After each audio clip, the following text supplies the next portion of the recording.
এক জীবনে সবার কাছে ভালো হতে পারবে না। চেষ্টাও করো না কখনো সবার কাছে ভালো হওয়ার জন্য, কারণ সবার কাছে ভালো হতেই হবে এমন মাথার দিব্যি কেউ তোমায় দেয়নি। আর তুমি বেঁচে আছো তোমার নিজস্বতায়। সেখানে তোমায় কে ভাবলো, কে খারাপ ভাবলো, তাতে কিচ্ছু এসে যায় না। দিন শেষে নিজের জন্য নিজেকেই থাকতে হয়, অন্য কেউ তোমার জন্য থাকে না, থাকেনি কখনো, আর থাকবেও না।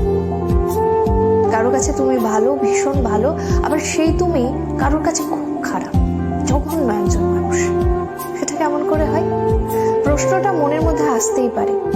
আসলে আমাদের কে ভালো ভাবছে আর কে খারাপ ভাবছে সেটা বিপরীতে থাকা মানুষটার মানসিকতার উপরই নির্ভর করে।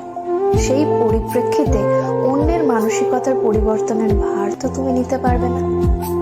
তাই তোমায় কে কি ভাবলো